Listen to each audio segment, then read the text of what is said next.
ঠকিয়েছে, তাদের জানতে হবে ইসলাম পূর্বকালীন সময় নারীদের অবস্থা কি ছিল। ইসলাম পূর্বকালীন সময়ে তো নারীদেরকে সমাজের বোঝা মনে করা হতো। কোন পিতাকে যদি কন্যা সন্তান হয়েছে এই মর্মে খবর দেওয়া হতো, চেহারার দিকে তাকানো যাইত না। আল্লাহ তাআলা বলেন, وَإِذَا بُشِّرَ أَحَدُهُمْ بِالْأُنثَى ظَلَّ وَجْهُهُ مُسْوَدًّا وَهُوَ كَظِيمٌ। কন্যা সন্তান হয়েছে এই মর্মে যদি সংবাদ দেওয়া হতো, চেহারাটা কালো হয়ে যাইত, মানুষেরা ঘর থেকে বের হতো না, মুখ ঢেকে ঢেকে পথ চলতো। কারণ মানুষেরাও বলতো, দেখো ওই যে মাইয়ার বাপ যায়, মাইয়ার বাপ যায়। তার মানে একটা মানুষের কন্যা সন্তান হওয়া এটা তার জন্য সম্মানের হানিকর হওয়া বিষয় ছিল। তার সম্মান নষ্ট হওয়ার কারণ তারা মনে করত। এই জন্য যতক্ষণ না ওই কন্যা সন্তানকে তারা জীবন্ত মাটিতে পুঁতে ফেলতে পারতো, ততক্ষণ পর্যন্ত ওই জাহেলিয়াতের সময়ের মানুষগুলার শান্তি আসতো না। ইসলাম পূর্বকালীন সময় পিতার সম্পদে তার হক, এটা তো বহুদূর, বেঁচে থাকারই হক তাদের ছিল, ঠিক কিনা বলে? ইসলাম আসলো যেখানে কন্যা সন্তান হলে পুরুষেরা লজ্জা পাইত, মুখ কালা হয়ে যাইত। নবীজি কন্যা সন্তানকে সৌভাগ্যের প্রতীক হিসাবে অভিহিত করলেন। নবীজি জানায় দিলেন, যার দুটো কন্যা সন্তান হবে আর যে ওই কন্যা দুটোকে যথাযথভাবে লালন পালন করবে, দিন শেখাবে, এরপরে যখন বিবাহ উপযুক্ত হবে একজন দিনদার পাত্রের হাতে তুলে দিবে, বিবাহ দিবে। নবীজি জানায় দিলেন, এই কারণে তার জন্য 2টা জান্নাত বরাদ্দ হয়ে যাবে, 2 জান্নাতের মালিক সে হয়ে যাবে। যদি মেয়ে আরো বেশি হয়, যথাযথভাবে কন্যা সন্তানের ব্যাপারে এই দায়িত্ব পালন করতে পারে, তাহলে আল্লাহ রাসূল সাল্লাল্লাহু আলাইহি ওয়াসাল্লাম যতজন কন্যা ততগুলো জান্নাতের সুসংবাদ তাকে দিয়েছেন। সুবহানাল্লাহ। আবার দেখুন, একটা পিতার কন্যা সন্তান হয়েছে, এখন এই কন্যা সন্তান যখন বাবার ঘরে থাকবে, বাবা এই কন্যা সন্তানের খরচ চালাতে বাধ্য। কতদিন চালাবে? বলে একটা মেয়ে যতদিন না তার বিবাহ হবে ততদিন পর্যন্ত ওই পিতা তার খরচ চালাতে বাধ্য। আবার যদি তার ছেলে হয়, ছেলের ক্ষেত্রে কতদিন বাধ্য? বলে ছেলে যতদিন নাবালক থাকবে ততদিন। একটা ছেলে যখন বালেগ হয়ে যায়, প্রাপ্তবয়স্ক হয়ে যায়, বলে এরপর থেকে তার বাবা যদি চায় ওই ছেলের খরচ বহন করতেও পারে, নাও পারে, সেটা বাবার ইচ্ছা। এখন বালেগ কতদিনে হয়? হাদিসের মধ্যে আসছে, আহাদুল বুলুগ, বালেগ হওয়ার সর্বশেষ সময় সীমা হলো 15 বছর। বলে এটা ইংরেজি হিসাবে নয়, আরবি হিসাবে 15 বছর। তার মানে আপনি যদি খ্রিস্টীয় বর্ষ হিসাব করেন 14 বছর 7 মাস। একটা ছেলের যখন বয়স হয়ে যাবে, তাকে নাবালক বলার আর কোনো সুযোগ নাই, সে তখন বালেগ হয়ে যায়। এর আগেও হতে পারে, 13 বছরেও বালেগ হতে পারে, 12 বছরেও হতে পারে, 13.5 বছরেও হতে পারে। তার মানে একটা ছেলে যখন বালেগ হয়ে যাবে, তার পিতা যদি তাকে বলে এখন থেকে তোমার স্কুলের খরচ আমি দিতে পারবো না, তোমার টিউশনির টাকা দিতে পারবো না, প্রাইভেটের টাকা দিতে পারবো না, বলেন তো এই কথা বলার অধিকার পিতার ছেলের ব্যাপারে আছে না নাই? কিন্তু মেয়ে বালেগ হওয়ার পরে 20 বছর বয়স, 22 বছর, 24 বছর, বিবাহ হয় না, বলেন তো বাপ বলতে পারবে তোর বিয়ে হয় না কে, যা কামাই করে আমারে খাওয়া? অধিকার আছে? অধিকার নাই।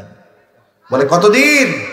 যতদিন না তার বিবাহ হবে ততদিন পর্যন্ত ওই মেয়ের খরচ চালাতে পিতা বাধ্য, কোনো সন্দেহ নেই। এরপরে যখন মেয়েটাকে বিবাহ দেওয়া হবে, মনে করেন ছেলেটা বাংলাদেশের সর্বোচ্চ শিক্ষিত, দেখতেও অনেক সুদর্শন। এইবার ছেলেটা যদি মেয়ে পক্ষকে বলে, শুনেন আমাকেও আপনাদের পছন্দ, আপনাদের মেয়েকেও আমার পছন্দ, তবে একটা শর্ত। কি শর্ত? বলে বিবাহের পরে আমি আপনার মেয়ের কোনো খরচ বহন করতে পারবো না, আপনারা আপনাদের মেয়ের সব খরচ বহন করবেন। বলেন তো এই শর্ত দিয়ে কোনো ছেলে যদি কোনো মেয়েকে বিবাহ করতে চায়, ওই মেয়ের বাবা যতই দরিদ্র হোক না কেন, আর ওই ছেলে যত উচ্চ শিক্ষিত আর সুন্দর হোক না কেন, লাঠি দিয়া পিটানি ছাড়া আর কিছু ওর নসিবে হবে না। ঠিক কিনা বলে? পিটাবে আর বলবে তোর বিবাহ করতে বলছে, ভাগ বেটা এই জায়গা থেকে। তার মানে দেখেন, একটা ছেলে যখন বিবাহ করতে যাবে, এক নাম্বার তাকে মোহরানা দিতে হবে।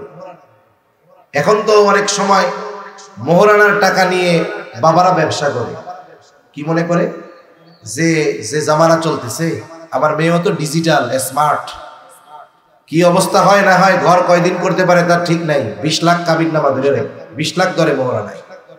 কেন?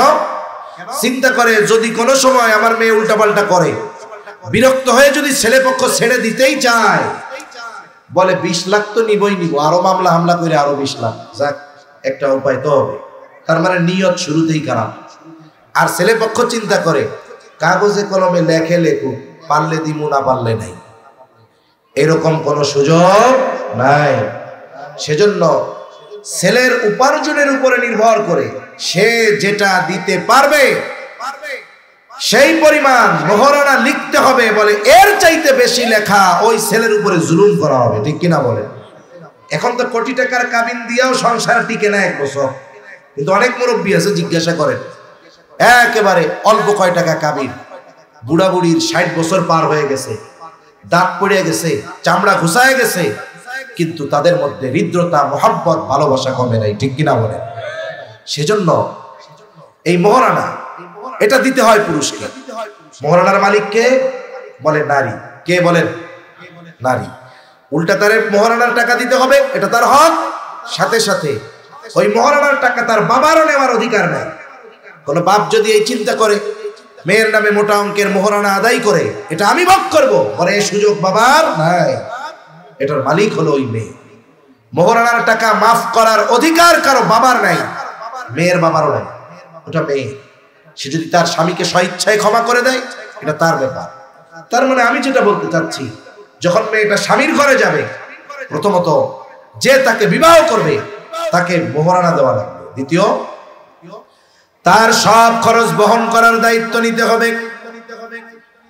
খাদ্য, বস্ত্র, চিকিৎসা, বাসস্থান সহ যত খরচ আছে সব কিছুর খরচ বহন করার প্রতিশ্রুতি দেবার পর এরপরে সে কবুল শব্দটা বলতে পারে। তার মানে মেয়ে যখন বাবার ঘর থেকে স্বামীর ঘরে গেল, এখানেও তার কোনো খরচ নাই, সব খরচ বহন করবে তার স্বামী। এরপরে যখন হায়াত চলতেছে ঠিক মতো, স্বামী দুনিয়ায় নাই, আল্লাহ সন্তান দিয়েছে, সন্তানদের উপরে আল্লাহ তাআলা স্পেশাল ভাবে বিধান নাজিল করে দিয়েছেন যে এই সন্তানেরা বাবা নাই, তার ওই বৃদ্ধ মা তার যত ধরনের খরচ দরকার, প্রয়োজন দরকার, সব ধরনের প্রয়োজন মেটানোর জিম্মাদারি আল্লাহ তাআলা সন্তানদের দিয়ে দিয়েছে। তাহলে একটা নারী জন্ম থেকে নিয়ে মৃত্যু পর্যন্ত তার জন্য এমন কোন খরচের খাত নাই যেটাকে আল্লাহ তাআলা আবশ্যকীয় করে দিয়েছেন। ওই জায়গায় তার সব ইচ্ছাধীন, তার উপরে কোনো জিনিস খরচের ক্ষেত্রে আল্লাহ চাপায়া দেন। কিন্তু মেয়ে ছেলের ক্ষেত্রে দেখেন, বিবাহ করবে খরচ, বাপ বিয়ে করবে খরচ, বাপ হবে খরচ, খরচের উপরে খরচ। এখন যদিও দেখা যায় নারীর দ্বিগুণ দেওয়া হয়েছে পুরুষকে, কিন্তু বাস্তবতা হলো এরকম যে নারীর কোনো খরচ নাই, যা আছে তাই থাকে। আর পুরুষকে দেওয়া হয়েছে দ্বিগুণ ঠিক, কিন্তু তার খরচের কোনো শেষ নাই। ঠিক কিনা বলেন? সার্বিক দৃষ্টিকোণ থেকে এই বন্টন, এটা নারীদেরকে ঠকানো হয় নাই, এখানে আল্লাহ তাআলা ইনসাফ প্রতিষ্ঠা করেছেন। ঠিক কিনা বলেন? এটাই ন্যায় বিচার। কিন্তু ইবাদতের ক্ষেত্রে আল্লাহ তাআলা তারতম্য করেন নাই। আল্লাহ রাব্বুল আলামিন সুস্পষ্টভাবে বলেছেন, মান আমিলা সালিহাম মিন যাকারিন আও উনসা ওয়া হুয়া মুমিন। আল্লাহ তাআলা বলেন, যেই নারী অথবা পুরুষ নেক আমল করে আর সে মুমিন। সোজা কথা হলো, মুমিন নারী অথবা পুরুষ নেক আমল করলে আল্লাহ তাআলা তাদেরকে 2 ধরনের পুরস্কার দিবেন। তার মানে 1 নম্বরে অবশ্যই তাকে ইমানদার হতে হবে, কারণ যেই ব্যক্তি ইমানদার নয় তার ভালো কাজের প্রতিদানের খাতা আখিরাতে যেই প্রতিদান এটার খাতা ঈমান না আনলে ওপেন হবে না। এই পৃথিবীতে কাফেররা অনেক ভালো কাজ করে, বলে তাদের ভালো কাজের যেই প্রতিদান ওটা আল্লাহ যা দেওয়ার দুনিয়ায় দিয়ে দেন। কাফেরদের ভালো কাজের কোনো প্রতিদান আখিরাতে নাই, সব মন্দ কাজের প্রতিদান হবে। আর ঈমানদার তার ভালো কাজের প্রতিদান আল্লাহ দুনিয়ায়ও দেন, আখিরাতেও দিবেন।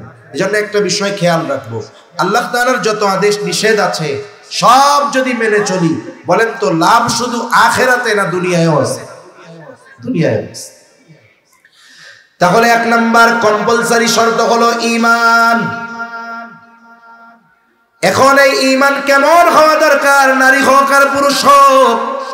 বলে ঈমানটা হতে হবে শিরিক মুক্ত, ত্রুটি মুক্ত হতে হবে। শুধুমাত্র আল্লাহ তাআলাকে স্রষ্টা বলে বিশ্বাস করার মাধ্যমেই একটা ব্যক্তি পরিপূর্ণ ঈমানদার হয়ে যায় না। মক্কার কাফেররাও স্রষ্টা হিসাবে আল্লাহ তাআলাকে বিশ্বাস করত। এ কথা আমার নয়, স্বয়ং আল্লাহ রাব্বুল আলামিন কোরআনুল কারীমের মধ্যে বলেন, আমার আপনার নবীজিকে উদ্দেশ্য করে আল্লাহ তাআলা বলেন, ওয়ালা ইন সাআলতাহুম মান খালাকাস সামাওয়াতি ওয়াল আরদা লায়াকুলুন্নাল্লাহ। আল্লাহ তাআলা বলেন, আপনি যদি মক্কার মুশরিকদের কাছে জানতে চান, তাদেরকে যদি জিজ্ঞাসা করেন মান খালাকাস সামাওয়াতি ওয়াল আরদ, আসমান এবং জমিনের স্রষ্টা কে, আপনি যদি মক্কার মুশরিকদেরকে এই প্রশ্ন করেন, আপনার প্রশ্নের জবাবে তারা কি বলবে? যা বলবে আল্লাহ তাআলা দুইটা তাকিদ যোগ করে বলেন, লা ইয়াকুলুন্নাল্লাহ। আল্লাহ তাআলা বলেন, অবশ্যই অবশ্যই মক্কার মুশরিকরা বলবে আসমান জমিনের স্রষ্টা হলেন আল্লাহ। আল্লাহ রাব্বুল আলামিন আরেক জায়গায় বলেন, ওয়ালা ইন সাআলতাহুম মান নাযালা মিনাস সামাই মাআন ফাআহইয়া বিহিল আরদ বা'দা মাউতিহা। আল্লাহ তাআলা বলেন, আপনি যদি মক্কার মুশরিকদেরকে জিজ্ঞাসা করেন মান নাযালা মিনাস সামাই মাআ, কে আসমান হতে পানি বর্ষণ করে, কে বৃষ্টি দেয়, শুধু তাই না ফাআহইয়া বিহিল আরদ বা'দা মাউতিহা, ওই বর্ষিত পানির দ্বারা কে মৃত জমিনকে পুনরুজ্জীবিত করে। এখানে মৃত জমিন দ্বারা উদ্দেশ্য হলো ফসল উৎপাদনের অনুপযুক্ত জমিন। আপনাদের আশেপাশে ধান চাষ করে এমন জমিন আসেনি? বলেন তো, চৈত্র মাস যখন জমিনটা শুকনা ঠনঠনা হয়ে যায়, বলেন তো ওই জমিনের মধ্যে যদি কেউ জমিনকে প্রস্তুত না করে শক্ত জমিনের উপরে ধানের চারা রোপণ করে, ধান হবে নাকি? কিন্তু যদি বৃষ্টি পড়ে, আধা ঘন্টা বৃষ্টি নামলে জমিনটা নরম হয়ে যাবে, ফসল উৎপাদনের উপযুক্ত হয়ে যাবে। এখন যদি আগাছা সাফ করে ওই জায়গায় ফসল রোপণ করা হয়, আল্লাহ যদি কোনো বিপদ আপদ মুসিবত না দেয়, ফসল হবে। তার মানে ফসল উৎপাদনের অনুপযুক্ত জমিন হলো মৃত জমিন, আর উৎপাদনের উপযুক্ত জমিন হলো জীবিত জমিন। আল্লাহ তাআলা মূলত এই কথাই বলেন, হাবিব আপনি যদি তাদের জিজ্ঞাসা করেন আসমান হতে বর্ষণ করে, পানি বর্ষণ করে কে, শুধু তাই না ওই বর্ষিত পানির দ্বারা ফসল উৎপাদনের অনুপযুক্ত জমিনকে কে ফসল উৎপাদনের উপযুক্ত করে তোলে, ওরা ওদের দেব দেবীদের কথা বলবে না। আল্লাহ তাআলা বলেন, লা ইয়াকুলুন্নাল্লাহ, অবশ্যই অবশ্যই তারা বলবে এগুলো যিনি করেন তিনি কে। আরো জোরে বলি, কে? আল্লাহ। এই বিশ্বাস কাদের? কাফেরদের। কোন কাফের? আবু জেহেল, উতবা, সাইবা ওদের। আবার আল্লাহ তাআলা এক জায়গায় বলেন, ওয়ালা ইন সাআলতাহুম মান খালাকাহুম লা ইয়াকুলুন্নাল্লাহ।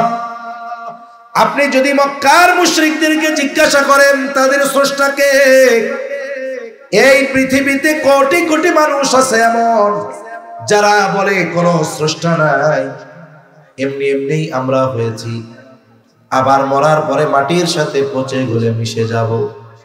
নাস্তিক, স্রষ্টায় অবিশ্বাসী, এইরকম মানুষ এই দুনিয়ায় আছে না নেই? কিন্তু মক্কার মুশরিকেরা তারা তো এই ব্যাপারেও বিশ্বাসী ছিল যে আমাদের স্রষ্টা আল্লাহ। এজন্য আল্লাহ তাআলা বলেন, আপনি যদি তাদের জিজ্ঞাসা করেন তাদের স্রষ্টাকে, তারা বলবে না এমনিই হয়ে গেছি, বরং এই ব্যাপারেও তারা বলবে লা ইয়াকুলুল্লাহ, অবশ্যই অবশ্যই আমাদের স্রষ্টা হলেন আল্লাহ। এই বিশ্বাস মক্কার মুশরিকদের ছিল। এখন সমস্যা কোথায় তাদের?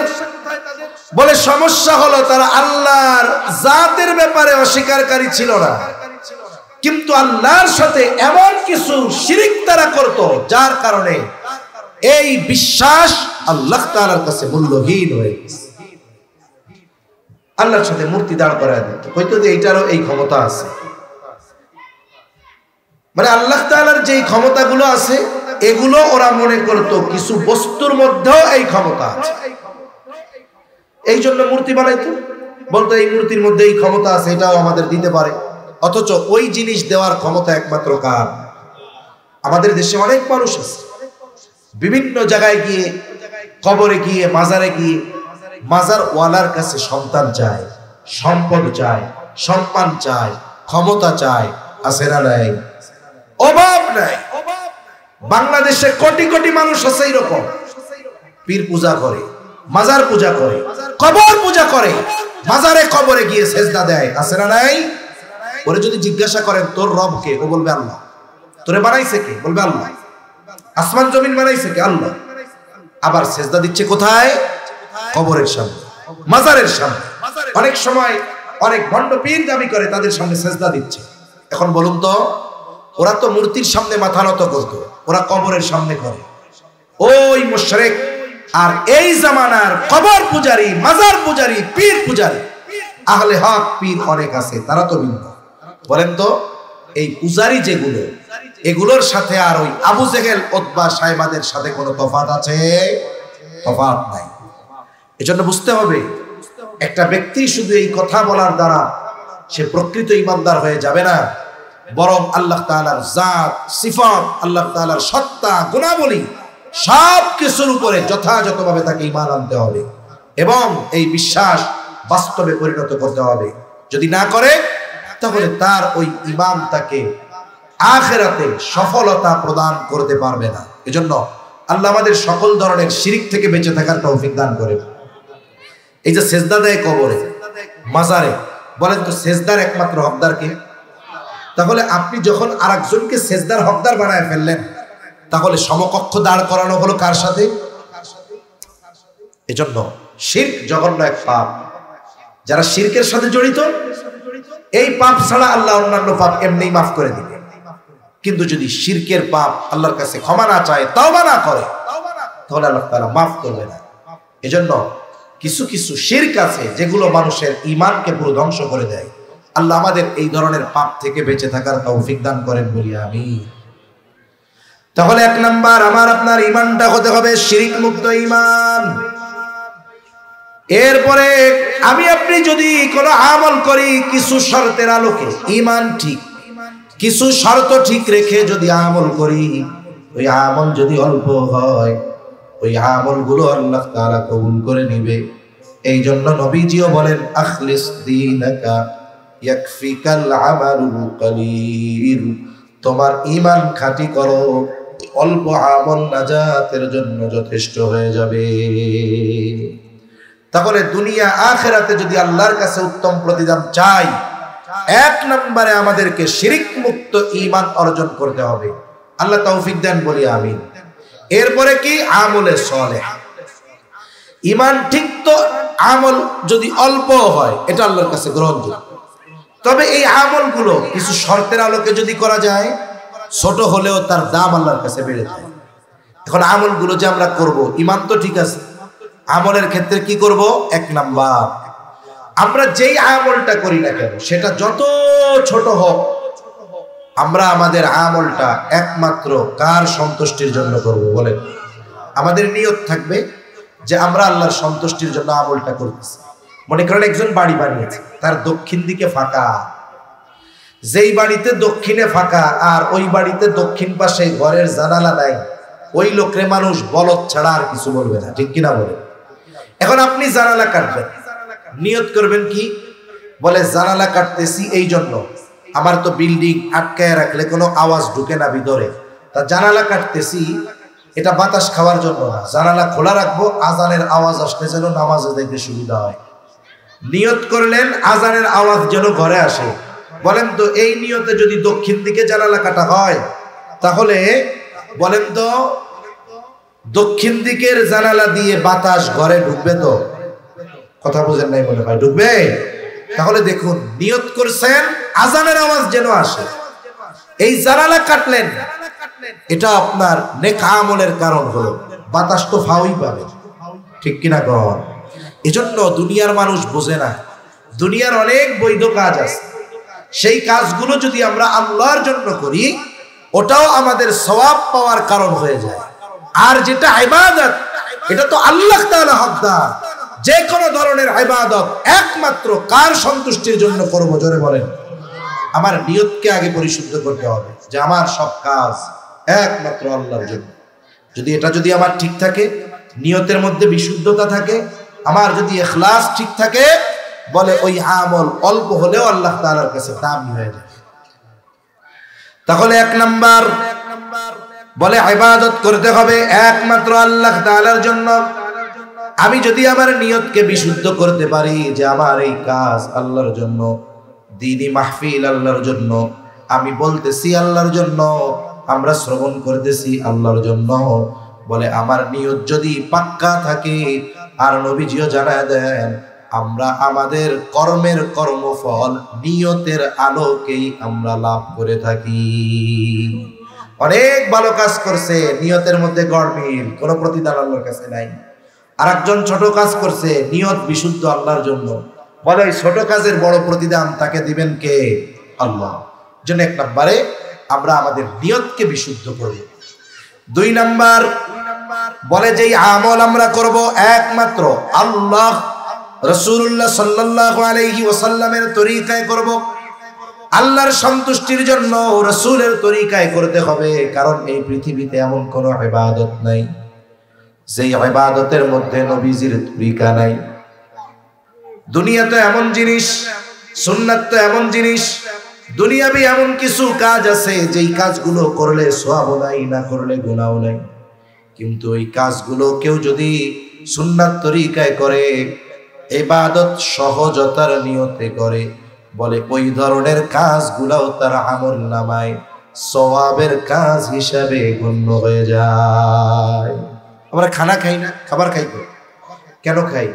ক্ষুধা নিবারণের জন্য, দুর্বলতা দূর করার জন্য। এই নিয়ত বাদ দিয়ে আমরা খাবার খাবো, নিয়ত করব কি? খাইতেছি কেন? যেন আমার ইবাদত করতে কষ্ট না হয়, আমি যেন আমার শক্তি দিয়ে ভালো কাজ করতে পারি, মানুষের কল্যাণে শক্তি ব্যয় করতে পারি, আমার ইবাদত করতে গিয়ে যেন আমার দুর্বলতা না আসে। এই নিয়ত করে যদি খাই, তাহলে খাবার পরে মনে হয় আমার খিদা মিটবে না। খিদা মিটবে? দেখুন, আপনার ক্ষুধা নিবারণ হলো, কিন্তু খানাটা অন্য নিয়তে খাওয়ার কারণে আপনার এই খানা খাওয়াটাও আমল বলে গণ্য হয়ে গেল। সুবহানাল্লাহ। আবার যদি সুন্নাত তরিকায় খাওয়া হয়, কিন্তু আরো ভালো হলো।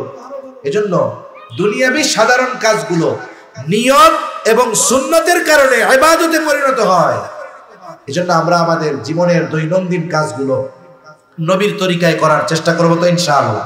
আর ইসলাম তো এমন এক জীবন ব্যবস্থা যেখানে সব কিছু আছে। আমি রাস্তা দিয়ে হাঁটবো ডান পাশ দিয়ে, কেন? নবী ডান পাশ দিয়ে হাঁটতে বলছে। আমি নিচের দিকে তাকিয়ে হাঁটবো, কেন? রাস্তায় চলার সময় নিচের দিকে তাকিয়ে হাঁটা।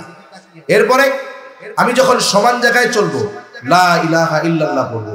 একটু উঁচু জায়গায় উঠতেছি, আল্লাহু আকবার বলবো। নিচু জায়গায় নামতেছি, সুবহানাল্লাহ বলবো। বলে হাঁটা শুরু করলাম, হাঁটতেছি, পথও যাচ্ছে, গন্তব্যেও পৌঁছাচ্ছি, সাথে সাথে এই হাঁটা আমার আমলনামায় ইবাদত বলে যোগ হয়ে যাচ্ছে। সুবহানাল্লাহ। এজন্য আমরা আমাদের দৈনন্দিন কাজ, এই যে রাতের বেলায় লাইট বন্ধ করে ঘুমাই না, আমরা লাইট বন্ধ করে ঘুমাই। নবীজি বলেছেন তোমরা রাতে যখন ঘুমাবা বাতি বন্ধ করে ঘুমাবা। এখন তো আর আমাদের কাছে তেলের বাতি নাই, আর নবীজির সময় তো কারেন্টের বাতিও ছিল না। কিন্তু আমরা এই বিষয়টা নিয়তে আনবো যে রাতে বাতি নিভাচ্ছি, বাতি যদি বন্ধ করে ঘুমাই আমার বিদ্যুৎ বিল কম আসবে, অপচয় হবে না। আল্লাহ তাআলা অপচয় করতে মানা করেছে। 2 নাম্বার, নবীজি বাতি নিভায়া ঘুমাইতে বলেছে, বলে সুইচটা একটা টিপ দিলেন এই নিয়তে অপচয় থেকে বাঁচার জন্য, নবীজির সুন্নাত মানার জন্য। বলে সুইচটা টিপ দিলেন, এটাও আপনার ইবাদত হয়ে যায়। এজন্য সুন্নাত হলো এই যে পরশ পাথরের কথা বলে, যে পরশ পাথরের কথা বলে, এই পরশ পাথরের মতো যার সাথে সোয়া লাগে সুন্নাতের, ওই জিনিসটাই দামি হয়ে যায়, ইবাদত হয়ে যায়। এজন্য আমরা আমাদের ইবাদত গুলো নবীজির তরিকায় করব তো ইনশাআল্লাহ। 3 নাম্বার বলে যে ইবাদত করব, ওই ইবাদতের মাসলা মাসাইল গুলো আমাদেরকে জানতে হবে। এই জায়গায় ইলমের কথা আসে। রাসূলুল্লাহ সাল্লাল্লাহু আলাইহি ওয়াসাল্লাম বলেন, তালাবুল ইলমি ফরিদাতুন আলা কুল্লি মুসলিম।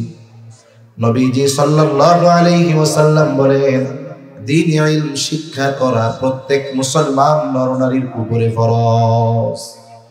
কতটুকু ফরজ? বলে দ্বীন ইলমের 2টা স্তর, একটা হলো ফরজে আইন আর একটা হলো ফরজে কিফায়া। ফরজে আইন বলে এটা সবার জন্য শিক্ষা করাই ফরজ। ফরজে কিফায়া বলে কিছু লোক যদি ওই পরিমাণ ইলম অর্জন করে সকলের পক্ষ থেকে আদায় হয়ে যায়। কিন্তু যেটা ফরজে আইন আর একজন শিখলে কাজ হবে না, প্রত্যেক মুসলমান নরনারীকে ওই পরিমাণে ইলম অর্জন করতে হবে। বলে কতটুকু? বলে শরীয়ত মোতাবেক নিজেকে পরিচালিত করতে যতটুকু ইলমে দ্বীন দরকার, অতটুকু ইলম শিক্ষা করা প্রত্যেক মুসলমান নরনারীর উপরে ফরজ। সেজন্য আমরা তো এই বিষয়টার হিসাব করলে অনেকে দেখা যাবে জানে না। এই যে নামাজ পড়ে, কত মানুষ এখনো অনেক এলাকায় আছে 40 বছর ধরে নামাজ পড়ে, দোয়ায় কুনুত মুখস্থ নাই, কুল আল্লাহ সূরা দিয়ে চালায় দেয়। আছে না নাই এরকম?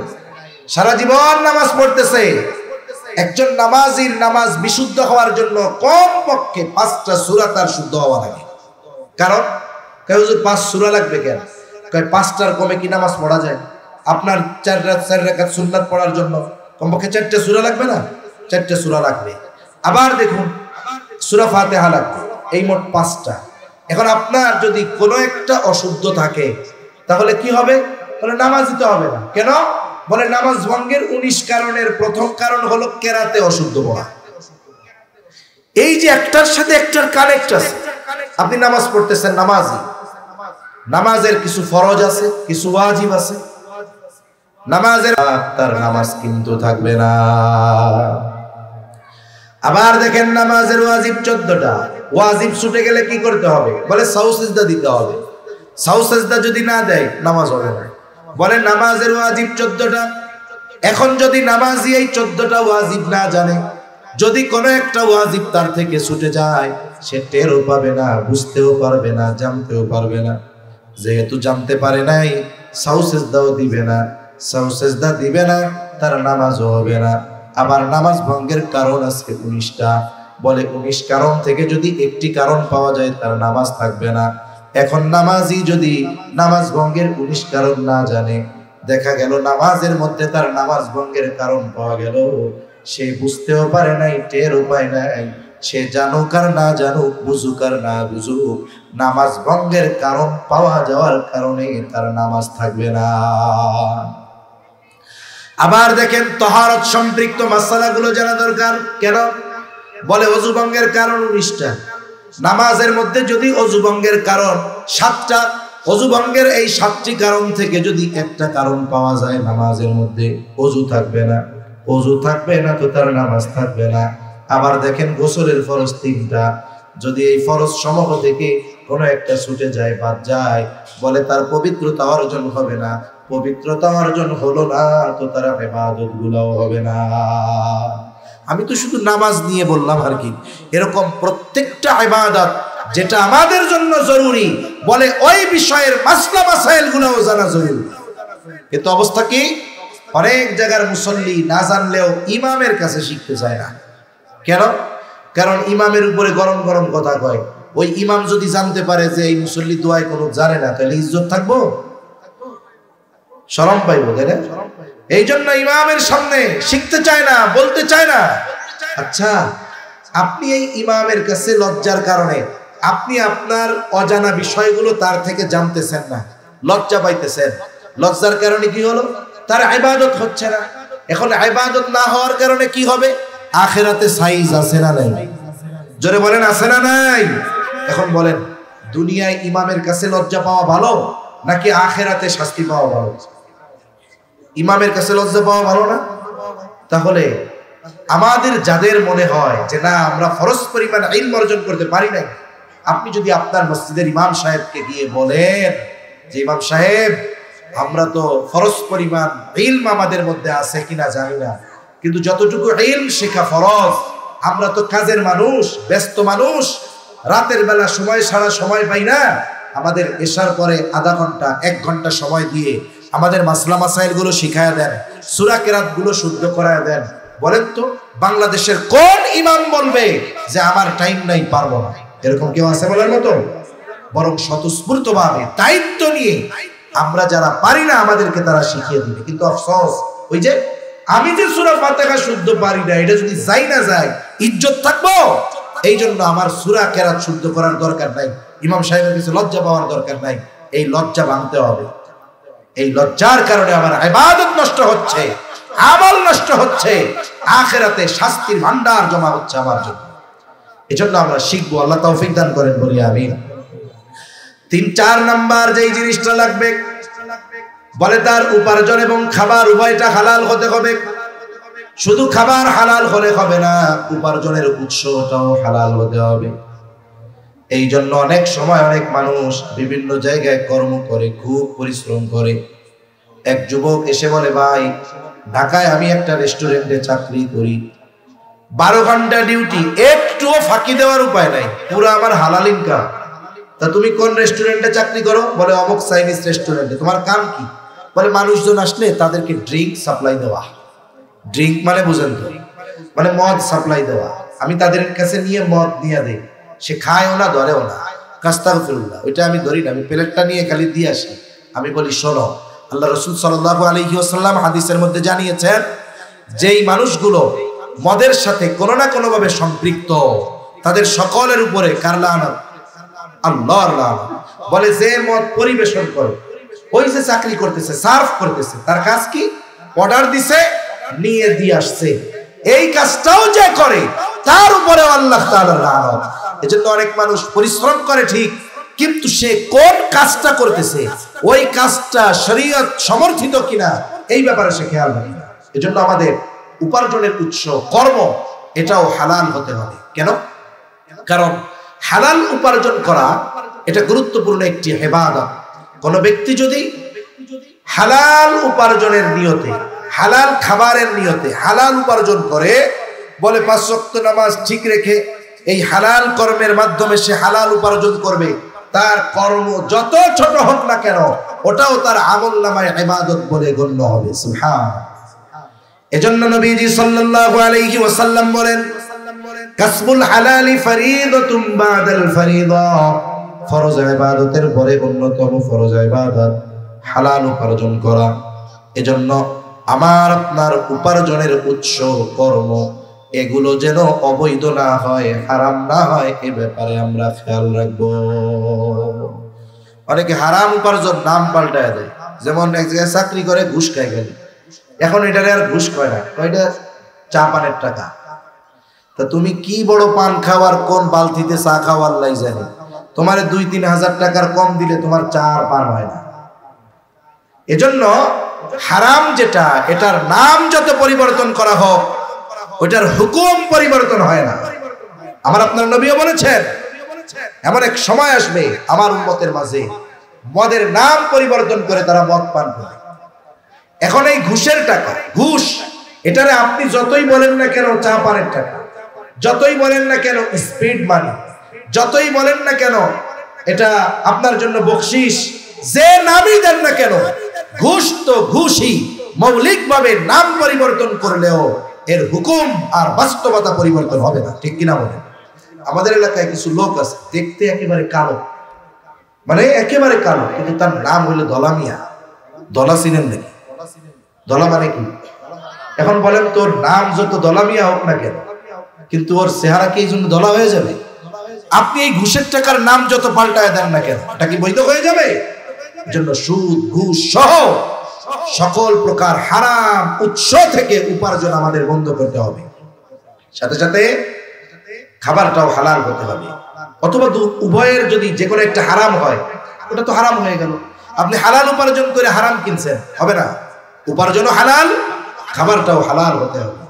তা না হলে কি ক্ষতি? বলে যারা হারাম খায়, হারাম উপার্জন করে, এদের অনেক বড় বড় ক্ষতি হয়। এরা এখন টের পায় না, এক সময় আল্লাহ টের পাওয়াই দিবে, কিন্তু তখন করার কিছু থাকবে না। অনেক ক্ষতি। এক নাম্বার ক্ষতি, বলে যে হারাম উপার্জন করে, হারাম খায়, তার দোয়া আল্লাহ কবুল করেন না।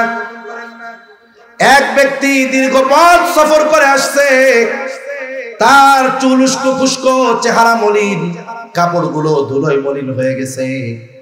লোকটা বাইতুল্লাহ ধরে ধরে দোয়া করতেছে খুব বিনয়ের সাথে। এই ব্যক্তির দোয়ার এই অবস্থা দেখে মানুষেরা বলতেছে এই ব্যক্তির দোয়া আল্লাহ ফিরাইয়া দিতে পারেন না, তার মানে এই ব্যক্তির দোয়া কবুল হবেই হবে, আল্লাহ ফিরাবে না। কিন্তু তার বাস্তব অবস্থা আল্লাহ তাআলা আমার আপনার নবীকে জানিয়ে দিলেন। এইবার আমার আপনার নবী বলে, শোনো, আল্লাহ তাআলা ওই ব্যক্তির দোয়া কেমনে কবুল করবে? যার গায়ে হারাম টাকার পোশাক আর যার দেহটা হারাম খাবার দিয়ে গঠিত, তার দোয়া আল্লাহ তাআলা কেমনে কবুল করবে? তার মানে হারাম উপার্জনকারী, হারাম ভক্ষণকারী, তার দোয়া আল্লাহর কাছে কবুল। দুই নাম্বার, তার ইবাদত কবুল হয় না, কারণ যার উপার্জন হালাল নয়, খাবার হালাল নয়, বলে সেটা তো অপবিত্র, পবিত্র খাবার নয়। আর আল্লাহ তাআলা বলেন, ইয়া আইয়ুহার রাসূলু কুলু মিনাত তাইয়্যিবাতি ওয়া'মালু সলিহা। আল্লাহ তাআলা সব রাসূলগণকে একই নির্দেশ দিয়েছেন, হে রাসূলগণ, কুলু মিনাত তাইয়্যিবাত, আপনারা পবিত্র খান, ওয়া'মালু সলিহা, আর আমলে সলিহ করেন। বুজুর্গানে দিন বলেন, এর দ্বারা এটাই বোঝা যায় যার খাবার পবিত্র নয়, তার আমল আল্লাহ তাআলার কাছে কবুল হয় না। তিন নাম্বার বড় ক্ষতি, নবীজি বলেন, লা ইয়াদখুলুল জান্নাতা জাসাদুন গুদিয়া বিল হারাম। নবী আমার বলেন, হারাম ভক্ষণকারীর শরীর জান্নাতে প্রবেশ করবে না। তাহলে দুনিয়ার একটু সামান্য সময়ের মজা নেওয়ার জন্য, একটু ভালো খাওয়ার জন্য, ভালো পড়ার জন্য যেই মানুষগুলো হারাম উপার্জনের পথ বেছে নিয়েছে, হারাম খাবার বেছে নিয়েছে, বলে এই মানুষগুলার মতো কপাল পোড়া আর কেউ নাই। সেজন্য আমরা হারাম থেকে বাঁচবো তো ইনশাআল্লাহ। তাহলে এই শর্তগুলো ঠিক রেখে যদি আমল অল্প করি, কবুল করবেন কে? এখন এই নারী পুরুষ যদি এইগুলা ঠিক রেখে আমল করে, কয় ধরনের পুরস্কার যেন বলছিলাম? দুই ধরনের। কয় ধরনের? দুই ধরনের। প্রথম ধরনের পুরস্কার আল্লাহ দিবেন দুনিয়ায়, কারণ আমি শুরুতেই বলেছি ইমানদার নারী পুরুষ যখন আমলে সালেহ করে, বলে তার এই ভালো কাজের প্রতিদান আল্লাহ কিছু দুনিয়ায় দেন। দুনিয়ায় কি দিবেন? আল্লাহ তাআলা বলেন, ফালানুহিয়ান্নাহু হায়াতান তাইয়্যিবা। এই ইমানদার নারী পুরুষকে আল্লাহ তাআলা হায়াতে তাইয়্যিবা দান করবে। হায়াতে তাইয়্যিবার লম্বা আলোচনা সংক্ষিপ্তভাবে বলি। আল্লাহ তাআলা তাকে সুখময়, পবিত্র, সুখময় এক জীবন দিবে, শান্তিময় জীবন দিবে, স্বল্পে তুষ্টতা দিবে। আল্লাহ তাআলা তার ইবাদতের মধ্যে মজা দান করবে, সাথে সাথে আল্লাহ তাআলা তাকে সম্মানজনক রিজিক দিবে। এটা দিবে দুনিয়ায়।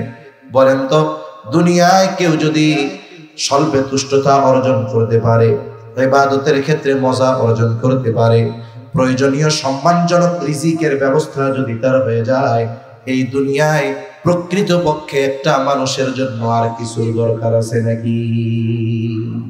আল্লাহ বলেন দিয়া দিব। আখেরাতে কি দিবে? বলে আমরা যে আমল করি, মনে করেন একজন 100 বছর হায়াত পেয়েছে, এই 100 বছরে একটাও গুনাহ করে নাই। কথার কথা, 100 বছরে এক মুহূর্ত সে ঘুমায় নাই, 100 বছরে এক মুহূর্ত জরুরত ছাড়া তার কোন সময় জিকির ছাড়া যায় নাই, ইবাদত ছাড়া যায় নাই। এইরকম যদি কোনো ব্যক্তি 100 বছর ইবাদত করে, বলে আল্লাহ তাআলা এর বিপরীতে 100 বছর তাকে যেই নিয়ামত দিয়েছেন, বলে ওই 100 বছরের ওই রকম ইবাদত দিয়ে 100 বছরের নেয়ামত না, 1 বছরের নেয়ামতের প্রতিদানও মূল্য ওই 100 বছরের ইবাদত দ্বারা করা সম্ভব নয়। তার মানে আমরা যে ইবাদত করি ওটা দিয়ে জান্নাত পাওয়া অসম্ভব। কিন্তু আল্লাহ বলেন, বান্দা আমার খাজানায় তো অভাব নাই, এখন তুমি যদি এই শর্তগুলো ঠিক রেখে করো তাহলে কি হবে? ওয়ালানাজজিয়ান্নাহুম আজরাহুম বিআহসানি মা কানু ইয়ামালুন। মূল কথা হইল, আমরা যে আমল করি আল্লাহ তাআলা এই আমলের বিপরীতে অতি উত্তম প্রতিদান আল্লাহ তাআলা আমাদের দান করবে। তার মানে আখিরাতে অনন্তকালের অফুরন্ত নিয়ামতে ভরপুর জান্নাতের মালিক হওয়া যাবে। এজন্য আমরা আমাদের ঈমানকে পরিশুদ্ধ করে পুরুষ হোক আর নারী হোক আল্লাহ তাআলার হুকুম আহকামগুলো মেনে চলবো তো ইনশাআল্লাহ। আর বিশেষ করে আমাদের মা বোন যারা আছে, আপনারা শুধু যদি মনে করেন নামাজ রোজা করছেন, তাসবিহ তাহলিল পড়ছেন, এতেই শেষ, না না, অবশ্যই আপনাকে শরীয়তের স্পেসিফিক কিছু নির্দেশনা যেগুলো আপনাদের জন্য রয়েছে, বিশেষ করে পর্দার বিধান, স্বামীর আনুগত্যের বিধান, এই বিষয়গুলোর ব্যাপারে যত্নশীল হতে হবে। তাহলে আশা করা যায় আমরা দুনিয়ায়ও কামিয়াব, আখিরাতেও কামিয়াব। আল্লাহ সুবহানাহু ওয়া তাআলা আমাদের সকলকে কথাগুলো বুঝবার তৌফিক দান করেন। সকলে বলি আমিন, আরো জোরে বলি আমিন। ওয়া আখিরু দাওয়ানা আলহামদুলিল্লাহি রাব্বিল আলামিন। আসসালামু আলাইকুম ওয়া রাহমাতুল্লাহি ওয়া বারাকাতুহু।